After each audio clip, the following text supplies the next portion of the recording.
ਸਤਿ ਸ਼੍ਰੀ ਅਕਾਲ, मैं ਹਾਂ नेहा शर्मा ਤੇ ਤੁਸੀਂ ਵੇਖ ਰਹੇ ਹੋ ਪ੍ਰਵਾਸੀ ਟੀਵੀ। ਬੁਲੇਟਿਨ ਦੀ ਸ਼ੁਰੂਆਤ ਕਰਦੇ ਹਾਂ ਅੱਜ ਦੀਆਂ ਮੁੱਖ ਖਬਰਾਂ ਦੇ ਨਾਲ।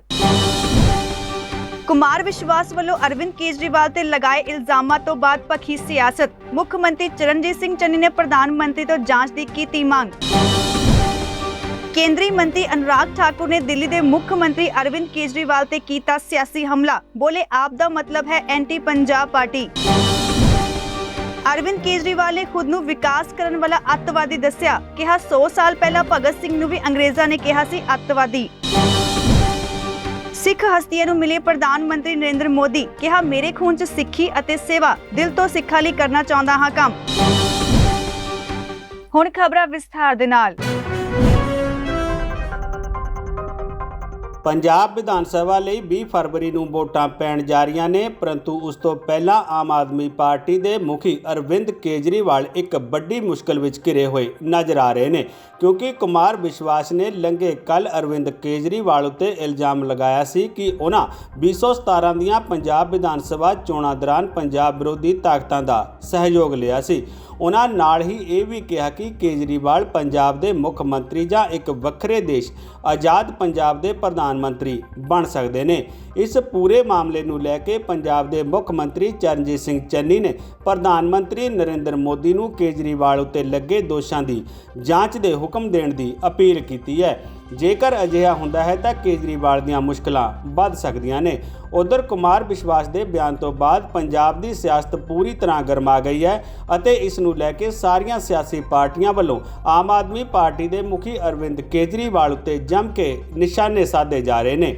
ਧਿਆਨ ਰਹੇ ਕਿ ਲੰਘੇ ਕੱਲ ਪੰਜਾਬ ਮਾਮਲਿਆਂ ਦੇ ਸਹਿ ਇੰਚਾਰਜ ਰਾਘਵ ਚੱਡਾ ਨੇ ਚੰਡੀਗੜ੍ਹ 'ਚ ਕੁਮਾਰ ਵਿਸ਼ਵਾਸ ਉੱਤੇ ਆਰੋਪ ਲਗਾਉਂਦਿਆਂ ਕਿਹਾ ਸੀ ਕਿ ਉਹਨਾਂ ਨੂੰ ਰਾਜ ਸਭਾ 'ਚ ਕੁਰਸੀ ਅਤੇ ਪਾਰਟੀ 'ਚ ਮਨ ਚਾਹਿਆ ਅਹੁਦਾ ਨਹੀਂ ਮਿਲਿਆ ਤਾਂ ਉਹਨਾਂ ਨੇ ਇਹ ਪ੍ਰਾਪੇਗੰਡਾ ਸ਼ੁਰੂ ਕਰ ਦਿੱਤਾ। ਚੱਡਾ ਨੇ ਕਿਹਾ ਕਿ ਕੁਮਾਰ ਵਿਸ਼ਵਾਸ ਨੂੰ ਜੇ ਪਤਾ ਸੀ ਤਾਂ ਉਹਨਾਂ ਨੇ ਸੁਰੱਖਿਆ ਏਜੰਸੀਆਂ ਨੂੰ ਇਹ ਗੱਲ ਕਿਉਂ ਨਹੀਂ ਦੱਸੀ ਅਤੇ ਪੰਜਾਬ ਚੋਣਾਂ ਤੋਂ ਪਹਿਲਾਂ ਹੀ ਇਹ ਗੱਲ ਕਿਉਂ ਆਖੀ ਜਾ ਰਹੀ ਹੈ।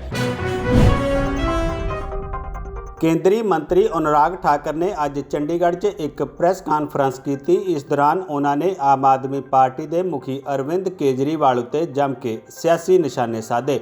ਇਸ ਮੌਕੇ ਉਹਨਾਂ ਅਰਵਿੰਦ ਕੇਜਰੀਵਾਲ ਉੱਤੇ ਤੰਜ ਕੱਸਦਿਆਂ ਸ਼ਾਇਰਾਨਾ ਅੰਦਾਜ਼ 'ਚ ਕਿਹਾ, जिसको पसंद ना आया दिल्ली सरकार का ताज, सपना देखे खालिस्तान बनाने का, करना चाहे राज। उन्होंने कहा कि सत्ता हासिल करने की लालसा ਲਈ जिस तरह के मनसूबे अरविंद केजरीवाल दिल च पाली बैठे ने वो पंजाब ਅਤੇ देश के हित च नहीं, क्योंकि आम आदमी पार्टी के साबका आगू कुमार विश्वास वालों केजरीवाल उत्ते कई तरह के गंभीर आरोप लगाए गए हैं। इस प्रेस वार्ता के माध्यम से संबोधित करने आया हूं। जिसे पसंद ना आया दिल्ली सरकार का ताज, सपना देखे खालिस्तान बनाने का, करना चाहे राज। जिसे पसंद ना आया दिल्ली सरकार का ताज, सपना देखे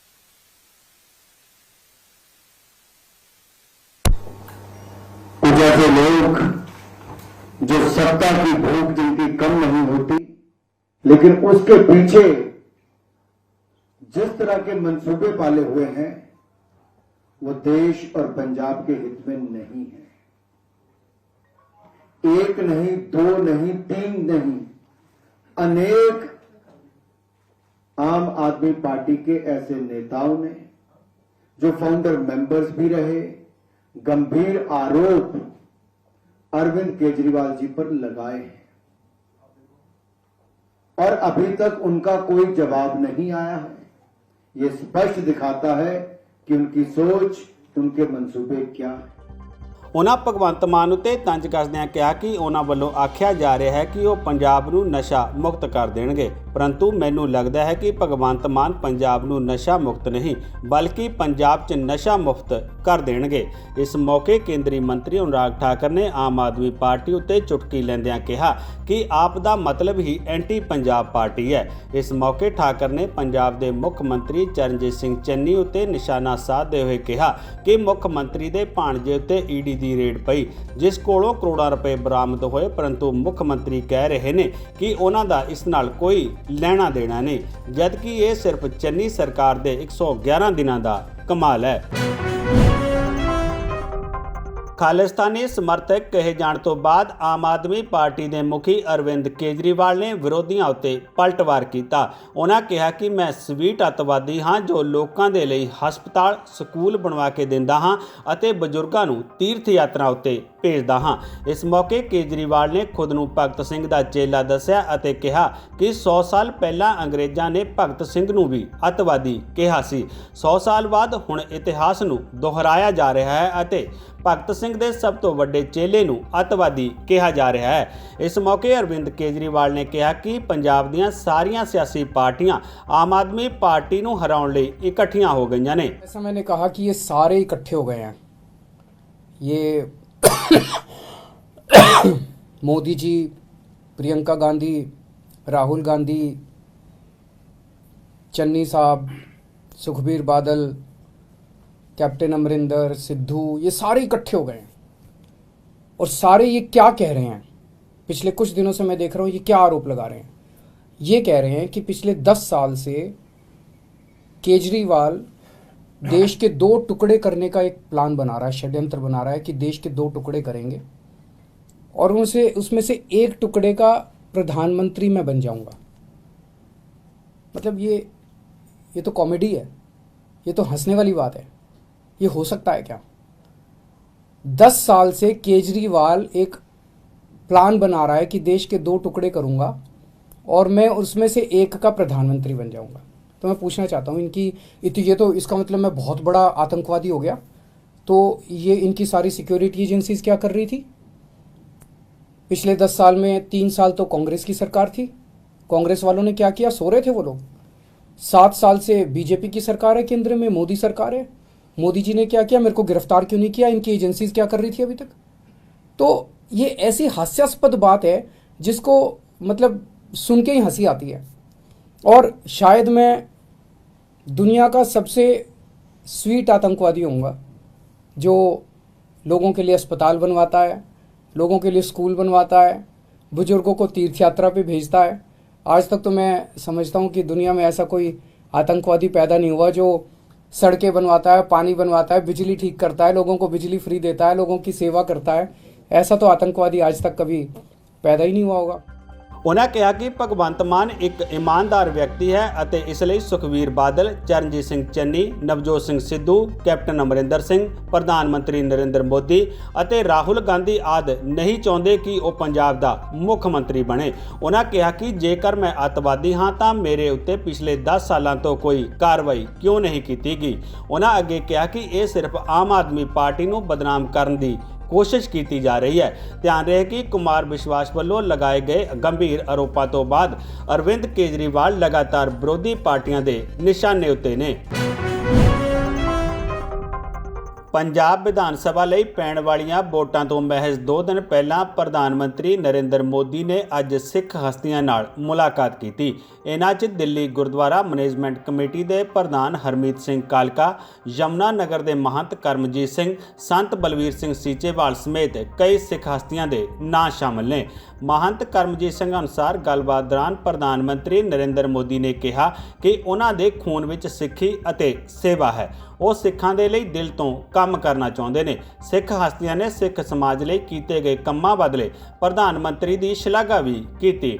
ਦਿੱਲੀ ਗੁਰਦੁਆਰਾ ਮੈਨੇਜਮੈਂਟ ਕਮੇਟੀ ਦੇ ਪ੍ਰਧਾਨ ਹਰਮੀਤ ਸਿੰਘ ਕਾਲਕਾ ਨੇ ਕਿਹਾ ਕਿ ਸਿੱਖ ਕਤਲੇਆਮ ਦੇ ਦੋਸ਼ੀਆਂ ਨੂੰ ਸਜ਼ਾ ਦਿਲਵਾਉਣ ਲਈ ਪ੍ਰਧਾਨ ਮੰਤਰੀ ਨੇ ਹੀ SIT ਬਣਵਾਈ ਸੀ ਅਤੇ ਪ੍ਰਧਾਨ ਮੰਤਰੀ ਦੀਆਂ ਕੋਸ਼ਿਸ਼ਾਂ ਸਦਕਾ ਹੀ ਕਰਤਾरपुर साहिब कॉरिडोर खुला है। जहन में जो प्रेम भावना सिखों के लिए है, मैं समझता हूँ कि आज बहुत बड़ी क्लैरिटी हुई है। जिस किस्म से उन्होंने पिछले 7 सालों में काम किया, ख़ास तौर पे मैं दिल्ली की बात करूँ, जो दिल्ली में SIT बनवा के 1984 की लड़ाई के लिए उन्होंने सज्जन कुमार जैसों को अंदर करवाया। सिखों की भावनाओं देखते हुए जो कॉरिडोर बनाया गया करतारपुर साहिब का लांघा, जिससे आज हज़ारों लोग वहाँ पर जाते हैं। मैं समझता हूँ कि देश के अंदर इतने बड़े काम करने के लिए जो आशीर्वाद उनको वैसे गुरु को मिला हुआ है, गुरुओं की धरती से जुड़े हुए हैं और जो आज उन्होंने अपनी बातें रखी हैं वो वाकई एक इतिहास। महंत ਕਰਮਜੀਤ ਸਿੰਘ ਨੇ ਕਿਹਾ ਕਿ ਪ੍ਰਧਾਨ ਮੰਤਰੀ ਨੇ ਛੋਟੇ ਸਾਹਿਬਜ਼ਾਦਿਆਂ ਦੀ ਯਾਦ 'ਚ ਬਾਲ ਦਿਵਸ ਦਾ ਐਲਾਨ ਕੀਤਾ ਅਤੇ ਗੁਰੂ ਦੇ ਲੰਗਰਾਂ ਤੋਂ GST ਵੀ ਪ੍ਰਧਾਨ ਮੰਤਰੀ ਦੀਆਂ ਕੋਸ਼ਿਸ਼ਾਂ ਸਦਕਾ ही हटी है। ने काम किए हैं सिख धर्म के लिए, जैसे करतारपुर कॉरिडोर, छोटे साहिबजादे बड़े साहिबजादों के बाल दिवस और इसके अलावा लखपत साहब गुरुद्वारा साहब का और गुरु के लंगर की GST का। मैं तो ये कहता हूँ कि जो नरेंद्र मोदी जी ने एक बात कही है जो हमारे दिल में लगी है कि मेरे खून में सिखी है, मेरे खून में सेवा है। मैं जब भी जो भी करता हूँ हृदय से करता हूँ। ਪੰਜਾਬ ਵਿਧਾਨ ਸਭਾ ਚੋਣਾਂ ਦੇ ਮੱਦੇਨਜ਼ਰ ਅੱਜ ਕਾਂਗਰਸ ਪਾਰਟੀ ਵੱਲੋਂ 13 ਨੁਕਾਤੀ ਆਪਣਾ ਚੋਣ ਮੈਨੀਫੈਸਟੋ ਚੰਡੀਗੜ੍ਹ ਵਿਖੇ ਨਵਜੋਤ ਸਿੰਘ ਸਿੱਧੂ ਦੀ ਅਗਵਾਈ ਹੇਠ ਜਾਰੀ ਕੀਤਾ ਗਿਆ। ਇਸ 'ਚ ਨਵਜੋਤ ਸਿੰਘ ਸਿੱਧੂ ਦੇ ਪੰਜਾਬ ਮਾਡਲ ਦੀ ਝਲਕ ਵੀ ਨਜ਼ਰ ਆਈ। ਇਸ ਮੌਕੇ ਪੰਜਾਬ ਕਾਂਗਰਸ ਦੇ ਪ੍ਰਧਾਨ ਨਵਜੋਤ ਸਿੰਘ ਸਿੱਧੂ ਨੇ ਪੰਜਾਬ ਦੇ ਹਰ ਕੱਚੇ ਮਕਾਨ ਨੂੰ ਪੱਕਾ ਕਰਨ ਦਾ ਵਾਅਦਾ ਕੀਤਾ। ਕਾਂਗਰਸ ਪਾਰਟੀ ਵੱਲੋਂ ਜਾਰੀ ਕੀਤੇ ਗਏ ਚੋਣ ਮੈਨੀਫੈਸਟੋ ਵਿੱਚ ਹਰ ਸਾਲ 1 ਲੱਖ ਨੌਕਰੀਆਂ ਦੇਣ, ਔਰਤਾਂ ਨੂੰ ਪ੍ਰਤੀ ਸਾਲ 8 ਸਿਲੰਡਰ, 1100 ਰੁਪਏ ਪ੍ਰਤੀ ਮਹੀਨਾ ਅਤੇ ਬੁਢਾਪਾ ਪੈਨਸ਼ਨ ਨੂੰ ਵੀ 1500 ਰੁਪਏ ਤੋਂ ਵਧਾ ਕੇ 3100 ਰੁਪਏ ਕਰਨ ਦਾ ਵਾਅਦਾ ਕੀਤਾ ਗਿਆ है। पॉलिटिक्स को धंधा बनाता था। आज पॉलिटिक्स बदल रही है और उस बदलती पॉलिटिक्स की जो धुरी है वो माफिया राज का खात्मा है। कहना बहुत आसान है लेकिन इस माफिया राज को खत्म करना एक सिस्टम द्वारा ही संभव है। इसलिए राहुल जी, प्रियंका जी और हमारी हाईकमान की जो विजन है, मैं उनके साथ जो डिस्कशंस हुई हैं चीफ मिनिस्टर के साथ और सबके साथ, ये एक मत होके हम ये मानते हैं कि ending the mafia raj by creating government corporations of liquor, sand mining and better regulation of transport and cable through regulatory commissions। ये हमारा पहला मुद्दा है साहब। इनपुट फॉर ऑल यही नींव है क्योंकि इसके बिना बाकी के 12 पूरे नहीं होते। और ये 13 पॉइंट एजेंडा है, बाबा नानक से इंस्पायर्ड है और 13 तोलता है। अकाली दल मेरा मेरी यहाँ पसंद, मेरे ट्रक, मेरा ढाबा, मेरे होटल, लेकिन बाबा नानक की जो बेसिक फिलॉसफी है सरबत का भला वो 13 तोलती है। इसलिए ये 13 point inspired by the gurudwara where उन्होंने ये सच्चा सौदा तोला था। ਜ਼ਰੂਰਤਮੰਦ ਵਿਦਿਆਰਥੀਆਂ ਨੂੰ ਸਰਕਾਰੀ ਸਕੂਲਾਂ, ਕਾਲਜਾਂ ਅਤੇ ਯੂਨੀਵਰਸਿਟੀਆਂ 'ਚ ਮੁਫਤ ਸਿੱਖਿਆ ਦਿੱਤੀ ਜਾਵੇਗੀ ਅਤੇ ਸਰਕਾਰੀ ਸਕੂਲਾਂ ਨੂੰ ਪ੍ਰਾਈਵੇਟ ਸਕੂਲਾਂ ਤੋਂ ਵਧੀਆ ਬਣਾਉਣ ਅਤੇ SC ਵਿਦਿਆਰਥੀਆਂ ਨੂੰ ਸਕਾਲਰਸ਼ਿਪ ਦੇਣ ਦਾ ਵਾਅਦਾ ਵੀ ਕੀਤਾ ਗਿਆ ਹੈ। ਇਸ ਤੋਂ ਇਲਾਵਾ ਸਾਰੇ ਸਰਕਾਰੀ ਹਸਪਤਾਲਾਂ ਵਿੱਚ ਮੁਫਤ ਇਲਾਜ ਦੀ ਸਹੂਲਤ ਵੀ ਦਿੱਤੀ ਜਾਵੇਗੀ। ਇਸ ਮੌਕੇ ਮੁੱਖ ਮੰਤਰੀ ਚਰਨਜੀਤ ਸਿੰਘ ਚੰਨੀ ਨੇ ਕਿਹਾ ਕਿ ਬੇਸ਼ੱਕ ਪਾਰਟੀ ਨੇ ਮੈਨੂੰ ਮੁੱਖ ਮੰਤਰੀ ਚਿਹਰਾ ਬਣਾ ਦਿੱਤਾ ਹੈ, ਪਰੰਤੂ ਅਸੀਂ ਸਾਰੇ ਮਿਲ ਕੇ ਕੰਮ ਕਰਾਂਗੇ ਅਤੇ ਸਾਡੀ ਸਰਕਾਰ ਪਾਰਟੀ ਦੇ ਅਨੁਸਾਰ ਚੱਲੇਗੀ। ਪੰਜਾਬ ਵਿਧਾਨ ਸਭਾ ਲਈ 20 ਫਰਵਰੀ ਨੂੰ ਵੋਟਾਂ ਪੈਣੀਆਂ ਨੇ, ਜਿਸ ਦੇ ਚੱਲਦਿਆਂ ਪੰਜਾਬ ਵਿੱਚ ਸਾਰੀਆਂ ਸਿਆਸੀ ਪਾਰਟੀਆਂ ਦਾ ਸਿਖਰਾਂ ਉੱਤੇ ਪਹੁੰਚਿਆ ਚੋਣ ਪ੍ਰਚਾਰ ਅੱਜ ਖਤਮ ਹੋ ਗਿਆ। ਪੰਜਾਬ ਵਿੱਚ ਚੋਣ ਪ੍ਰਚਾਰ ਕਰਨ ਲਈ ਵੱਖ-ਵੱਖ ਰਾਜਾਂ ਤੋਂ ਵੱਡੇ ਦਿੱਗਜ ਆਗੂ ਪਹੁੰਚੇ ਹੋਏ ਸਨ, ਜਿਹੜੇ ਹੁਣ ਆਪੋ ਆਪਣੇ ਰਾਜਾਂ ਨੂੰ ਪਰਤ ਜਾਣਗੇ। ਹੁਣ ਚੋਣ ਲੜ ਰਹੇ ਉਮੀਦਵਾਰ ਆਪਣੀਆਂ ਚੋਣ ਰੈਲੀਆਂ ਅਤੇ ਨੁੱਕੜ ਮੀਟਿੰਗਾਂ ਤੋਂ ਵਿਹਲੇ ਹੋ ਕੇ ਘਰ-ਘਰ ਜਾ ਕੇ ਵੋਟਰਾਂ ਨਾਲ ਸੰਪਰਕ ਬਣਾਉਣਗੇ ਅਤੇ ਆਪਣੇ ਹੱਕ ਵਿੱਚ ਵੋਟ ਪਾਉਣ ਲਈ ਅਪੀਲ ਕਰਨਗੇ। ਪੰਜਾਬ ਵਿਧਾਨ ਸਭਾ ਦੀਆਂ 117 ਸੀਟਾਂ ਉੱਤੇ ਇਸ ਵਾਰ ਕਾਂਗਰਸ, ਸ਼੍ਰੋਮਣੀ ਅਕਾਲੀ ਦਲ, ਆਮ ਆਦਮੀ ਪਾਰਟੀ ਅਤੇ ਭਾਰਤੀ ਜਨਤਾ ਪਾਰਟੀ ਵਿਚਾਲੇ ਚੌਕੋਣਾ ਮੁਕਾਬਲਾ ਦੇਖਣ ਨੂੰ ਮਿਲ ਰਿਹਾ ਹੈ। ਪਰੰਤੂ ਇਸ ਵਾਰ ਅੰਮ੍ਰਿਤਸਰ ਈਸਟ, ਲੰਬੀ, ਜਲਾਲਾਬਾਦ, ਚਮਕੌਰ ਸਾਹਿਬ, ਧੂਰੀ, ਭਦੌੜ ਅਤੇ ਪਟਿਆਲਾ ਸ਼ਹਿਰੀ ਸੀਟਾਂ ਉੱਤੇ ਸਭ ਦੀਆਂ ਨਜ਼ਰਾਂ ਟਿਕੀਆਂ ਹੋਈਆਂ ਨੇ। ਇਹਨਾਂ ਸੀਟਾਂ ਉੱਤੋਂ ਕੈਪਟਨ ਅਮਰਿੰਦਰ ਸਿੰਘ, ਭਗਵੰਤ ਮਾਨ, ਪ੍ਰਕਾਸ਼ ਸਿੰਘ ਬਾਦਲ, ਸੁਖਬੀਰ ਸਿੰਘ ਬਾਦਲ, ਚਰਨਜੀਤ ਸਿੰਘ ਚੰਨੀ, ਨਵਜੋਤ ਸਿੰਘ ਸਿੱਧੂ, ਬਿਕਰਮ ਸਿੰਘ ਮਜੀਠੀਆ ਵਰਗੇ ਦਿੱਗਜ ਆਗੂ ਚੋਣ ਮੈਦਾਨ ਵਿੱਚ ਨੇ, ਜਿਨ੍ਹਾਂ ਦੀ ਕਿਸਮਤ ਦਾ ਫੈਸਲਾ ਪੰਜਾਬ ਦੇ ਵੋਟਰ 20 ਫਰਵਰੀ ਨੂੰ VOTING ਮਸ਼ੀਨਾਂ 'ਚ ਕੈਦ ਕਰ ਦੇਣਗੇ। ਨਤੀਜੇ 10 ਮਾਰਚ ਨੂੰ ਆਉਣਗੇ ਅਤੇ ਉਸ ਤੋਂ ਬਾਅਦ ਹੀ ਪਤਾ ਲੱਗੇਗਾ ਕਿ ਪੰਜਾਬ ਵਿੱਚ ਕਿਹੜੀ ਪਾਰਟੀ ਸਰਕਾਰ ਬਣਾਏਗੀ। ਪੰਜਾਬ ਕਾਂਗਰਸ ਦੇ ਪ੍ਰਧਾਨ ਨਵਜੋਤ ਸਿੰਘ ਸਿੱਧੂ ਦੀ ਭੈਣ ਸੁਮਨ ਤੂਰ VOTING ਤੋਂ ਪਹਿਲਾਂ ਫਿਰ ਸਾਹਮਣੇ ਆਈ ਹੈ। ਉਹਨਾਂ ਨੇ ਸਿੱਧੂ ਦੇ ਖਿਲਾਫ ਰਾਸ਼ਟਰੀ ਮਹਿਲਾ ਕਮਿਸ਼ਨ ਕੋਲ ਸ਼ਿਕਾਇਤ ਦਰਜ ਕਰਵਾਈ ਹੈ। ਸੁਮਨ ਤੂਰ ਨੇ ਕਿਹਾ ਕਿ ਇਸ ਮੁੱਦੇ ਨੂੰ ਪੰਜਾਬ ਚੋਣਾਂ ਨਾਲ ਜੋੜ ਕੇ ਦੇਖਣਾ ਗਲਤ ਹੈ ਕਿਉਂਕਿ ਉਹਨਾਂ ਦੀ ਕੋਸ਼ਿਸ਼ ਸਿਰਫ ਆਪਣੀ ਮਾਂ ਨੂੰ ਇਨਸਾਫ ਦਿਵਾਉਣ ਦੀ ਹੈ। ਉਹਨਾਂ ਨੇ ਇੱਕ ਵੀਡੀਓ ਜਾਰੀ ਕਰਕੇ ਇਸ ਬਾਰੇ 'ਚ ਆਪਣੀ ਆਪ ਬੀਤੀ ਦੱਸੀ। ਸਿੱਧੂ ਖਿਲਾਫ ਕੀਤੀ ਗਈ ਸ਼ਿਕਾਇਤ 'ਚ ਉਹਨਾਂ ਨੇ ਸਨਮਾਨਜਨਕ ਜੀਵਨ ਜੀਣ ਦਾ ਅਧਿਕਾਰ, ਮਾਨਹਾਨੀ ਅਤੇ ਮੈਂਟਲੀ ਟਾਰਚਰ ਕਰਨ ਵਰਗੇ ਆਰੋਪ ਲਗਾਏ ਹਨ। ਧਿਆਨ ਰਹੇ ਕਿ ਇਸ ਤੋਂ ਪਹਿਲਾਂ ਸੁਮਨ ਤੂਰ ਨੇ ਕਿਹਾ ਸੀ ਕਿ ਪਿਤਾ ਭਗਵੰਤ ਸਿੰਘ ਸਿੱਧੂ ਦੀ ਮੌਤ ਤੋਂ ਬਾਅਦ ਉਹਨਾਂ ਦੀ ਮਾਂ ਨਿਰਮਲ ਭਗਵੰਤ ਨੂੰ ਬੇਸਹਾਰਾ ਛੱਡ ਦਿੱਤਾ ਗਿਆ ਸੀ, ਜਿਨ੍ਹਾਂ ਦੀ ਮੌਤ ਦਿੱਲੀ ਦੇ ਰੇਲਵੇ ਸਟੇਸ਼ਨ ਤੇ ਇੱਕ ਲਾਵਾਰਿਸ ਦੀ ਤਰ੍ਹਾਂ ਹੋਈ। ਸੁਮਨ ਤੂਰ ਨੇ ਕਿਹਾ ਕਿ ਸਿੱਧੂ ਨੇ ਇਸ ਸੰਬੰਧ ਵਿੱਚ ਝੂਠ ਬੋਲਿਆ ਕਿ ਉਹਨਾਂ ਦੇ ਮਾਤਾ-ਪਿਤਾ ਕਾਨੂੰਨੀ ਤੌਰ ਤੇ ਅਲੱਗ ਹੋ ਗਏ ਸਨ। ਅਮਰੀਕਾ ਤੋਂ ਆਈ ਸੁਮਨ ਤੂਰ ਨੇ ਕਿਹਾ ਕਿ ਜਦੋਂ ਉਹਨਾਂ ਨੇ ਸਿੱਧੂ ਨੂੰ ਇਸ ਸੰਬੰਧੀ ਪੁੱਛਣਾ ਚਾਹਿਆ ਤਾਂ ਉਹਨਾਂ ਨੇ ਸੁਮਨ ਨੂੰ WhatsApp ਤੇ ਬਲੌਕ ਕਰ ਦਿੱਤਾ ਅਤੇ ਜਦੋਂ ਉਹ ਸਿੱਧੂ ਨੂੰ ਮਿਲਣ ਲਈ ਉਹਨਾਂ ਦੇ ਘਰ ਗਈ ਤਾਂ ਉਹਨਾਂ ਨੇ ਦਰਵਾਜ਼ਾ ਤੱਕ ਨਹੀਂ ਸੀ ਖੋਲ੍ਹਿਆ। Hello, I just want to let you know that I have also filed my complaint regarding my mom's plight to the Complaint and Investigation Cell National Commission for Women under the Head 16, Right to Live with Dignity. I have filed that complaint today online. I have submitted my application, and I just wanted everybody to know this is nothing about anything. This is all about my mom and getting justice for my mom, and letting people know it is not fair to treat your parents or anybody like this. So that's all I want to say. Dera Sacha Sauda ਪ੍ਰਮੁੱਖ ਗੁਰਮੀਤ ਰਾਮ ਰਹੀਮ ਨੂੰ 21 ਦਿਨ ਦੀ furlough ਦੇਣ ਦੇ ਮਾਮਲੇ ਤੇ ਪੰਜਾਬ ਅਤੇ Haryana high court ਨੇ ਹਰਿਆਣਾ ਸਰਕਾਰ ਨੂੰ ਨੋਟਿਸ ਜਾਰੀ ਕਰ ਦਿੱਤਾ ਹੈ। ਸ਼ੁੱਕਰਵਾਰ ਨੂੰ ਹਾਈ ਕੋਰਟ 'ਚ ਇਸ ਮਾਮਲੇ ਦੀ ਸੁਣਵਾਈ ਹੋਈ। ਹਾਈ ਕੋਰਟ ਨੇ ਰਾਜ ਸਰਕਾਰ ਨੂੰ ਹੁਕਮ ਦਿੱਤੇ ਹਨ ਕਿ ਉਹ 21 ਫਰਵਰੀ ਤੱਕ ਨੋਟਿਸ ਦਾ ਜਵਾਬ ਦੇਵੇ। ਕੋਰਟ ਨੇ ਹਰਿਆਣਾ ਸਰਕਾਰ ਨੂੰ ਮਾਮਲੇ ਨਾਲ ਸੰਬੰਧਿਤ ਸਾਰਾ ਰਿਕਾਰਡ ਪੇਸ਼ ਕਰਨ ਲਈ ਵੀ ਕਿਹਾ ਹੈ। ਇਸ 'ਚ ਰਾਮ ਰਹੀਮ ਨੂੰ ਦਿੱਤੀ ਗਈ ਫਰਲੋ ਦਾ ਰਿਕਾਰਡ ਵੀ ਸ਼ਾਮਿਲ ਹੈ। ਜਸਟਿਸ BL ਵਾਲੀਆ ਦੀ ਬੈਂਚ ਹੇਠ ਕੇਸ ਦੀ ਸੁਣਵਾਈ ਹੋਈ। ਧਿਆਨ ਰਹੇ ਕਿ ਪਟਿਆਲਾ ਦੇ ਪਰਮਜੀਤ ਸਿੰਘ ਸਹੋਲੀ ਵੱਲੋਂ ਇੱਕ ਪਟੀਸ਼ਨ ਦਾਇਰ ਕੀਤੀ ਗਈ ਹੈ ਅਤੇ ਇਸ ਮਾਮਲੇ 'ਚ ਹਰਿਆਣਾ ਸਰਕਾਰ ਸਮੇਤ ਹੋਰਾਂ ਨੂੰ ਵੀ ਪਾਰਟੀ ਬਣਾਇਆ ਗਿਆ ਹੈ। ਪਟੀਸ਼ਨ 'ਚ ਆਰੋਪ ਲਗਾਇਆ ਗਿਆ ਹੈ ਕਿ ਪੰਜਾਬ ਵਿਧਾਨ ਸਭਾ ਚੋਣਾਂ ਨੂੰ ਧਿਆਨ 'ਚ ਰੱਖਦੇ ਹੋਏ ਰਾਮ ਰਹੀਮ ਨੂੰ ਇਹ ਰਾਹਤ ਦਿੱਤੀ ਗਈ, ਜਦਕਿ ਇਹ ਰਾਹਤ ਵਿਧਾਨ ਸਭਾ ਚੋਣਾਂ ਦੇ ਚੱਲਦਿਆਂ ਇੱਕ ਵੱਡਾ ਖਤਰਾ ਹੈ। ਪਟੀਸ਼ਨ ਵਿੱਚ ਇਹ ਵੀ ਕਿਹਾ ਗਿਆ ਹੈ ਕਿ ਘਿਨੌਣੇ ਅਪਰਾਧ ਕਰਨ ਵਾਲੇ ਦੋਸ਼ੀ ਨੂੰ ਅਜਿਹੀ ਰਾਹਤ ਨਹੀਂ ਦਿੱਤੀ ਜਾਣੀ ਚਾਹੀਦੀ। ਪਟੀਸ਼ਨਕਰਤਾ ਨੇ ਖੁਦ ਨੂੰ ਅਕਾਲੀ ਦਲ ਸੁਤੰਤਰ ਦਾ ਕੌਮੀ ਪ੍ਰਧਾਨ ਦੱਸਿਆ ਅਤੇ ਉਹਨਾਂ ਮੰਗ ਕੀਤੀ ਹੈ ਕਿ ਰਾਮ ਰਹੀਮ ਦੀ ਫਰਲ ਨੂੰ ਰੱਦ ਕੀਤਾ ਜਾਵੇ। ਅਹਿਮਦਾਬਾਦ ਸੀਰੀਅਲ ਬੰਬ ਧਮਾਕੇ ਦੇ ਮਾਮਲੇ 'ਚ ਅੱਜ ਸਪੈਸ਼ਲ ਕੋਰਟ ਵੱਲੋਂ ਦੋਸ਼ੀਆਂ ਨੂੰ ਸਜ਼ਾ ਸੁਣਾਈ ਗਈ। ਕੋਰਟ ਨੇ 49 ਦੋਸ਼ੀਆਂ ਵਿੱਚੋਂ 38 ਨੂੰ ਫਾਂਸੀ ਦੀ ਸਜ਼ਾ ਸੁਣਾਈ, ਜਦਕਿ ਬਾਕੀ ਬਚੇ 11 ਦੋਸ਼ੀਆਂ ਨੂੰ ਆਖਰੀ ਸਾਹ ਤੱਕ ਸਲਾਖਾਂ ਪਿੱਛੇ ਰਹਿਣ ਦੀ ਸਜ਼ਾ ਸੁਣਾਈ ਗਈ ਹੈ। ਧਿਆਨ ਰਹੇ ਕਿ 2008 'ਚ ਹੋਏ ਇਹਨਾਂ ਸੀਰੀਅਲ ਬੰਬ ਧਮਾਕਿਆਂ ਦੌਰਾਨ 56 ਵਿਅਕਤੀ ਦੀ ਜਾਨ ਚਲੀ ਗਈ ਸੀ। ਅਦਾਲਤ ਵੱਲੋਂ ਸੁਣਾਇਆ ਗਿਆ ਅੱਜ ਵਾਲਾ ਫੈਸਲਾ ਬਹੁਤ ਇਤਿਹਾਸਿਕ ਹੈ ਕਿਉਂਕਿ ਦੇਸ਼ ਦੇ ਇਤਿਹਾਸ 'ਚ ਪਹਿਲੀ ਵਾਰ ਇਕੱਠੇ 38 ਵਿਅਕਤੀਆਂ ਨੂੰ ਫਾਂਸੀ ਦੀ ਸਜ਼ਾ ਸੁਣਾਈ ਗਈ ਹੈ, ਜਦਕਿ ਇਸ ਤੋਂ ਪਹਿਲਾਂ ਕੇਵਲ ਰਾਜੀਵ ਗਾਂਧੀ ਹੱਤਿਆ ਮਾਮਲੇ 'ਚ 26 ਵਿਅਕਤੀਆਂ ਨੂੰ ਸਜ਼ਾ ਸੁਣਾਈ ਗਈ ਸੀ। 8 ਫਰਵਰੀ ਨੂੰ ਸਿਟੀ ਸਿਵਲ ਕੋਰਟ ਨੇ 78 ਵਿੱਚੋਂ 49 ਆਰੋਪੀਆਂ ਨੂੰ ਗੈਰ ਕਾਨੂੰਨੀ ਗਤੀਵਿਧੀਆਂ ਰੋਕਥਾਮ ਐਕਟ ਤਹਿਤ ਦੋਸ਼ੀ ਕਰਾਰ ਦਿੱਤਾ ਗਿਆ ਸੀ।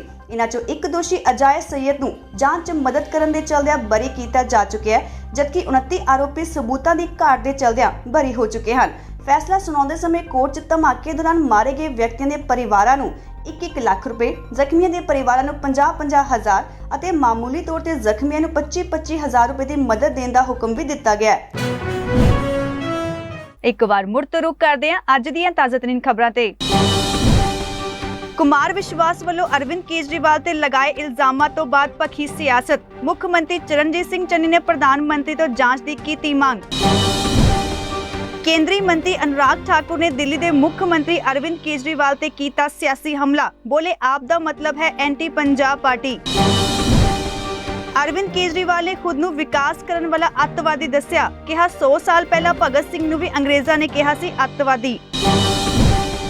ਸਿੱਖ ਹਸਤੀਆਂ ਨੂੰ ਮਿਲੇ ਪ੍ਰਧਾਨ ਮੰਤਰੀ ਨਰਿੰਦਰ ਮੋਦੀ। ਕਿਹਾ ਮੇਰੇ ਖੂਨ 'ਚ ਸਿੱਖੀ ਅਤੇ ਸੇਵਾ, ਦਿਲ ਤੋਂ ਸਿੱਖਾਂ ਲਈ ਕਰਨਾ ਚਾਹੁੰਦਾ ਹਾਂ ਕੰਮ। ਫਿਲਹਾਲ ਅੱਜ ਦੇ ਬੁਲੇਟਿਨ ਦੇ ਵਿੱਚ ਇੰਨਾ ਹੀ। ਹੋਰ ਖਬਰਾਂ ਲਈ ਵੇਖਦੇ ਰਹੋ ਪ੍ਰਵਾਸੀ ਟੀਵੀ। ਮੈਂ ਦਿਓ ਇਜਾਜ਼ਤ। ਧੰਨਵਾਦ।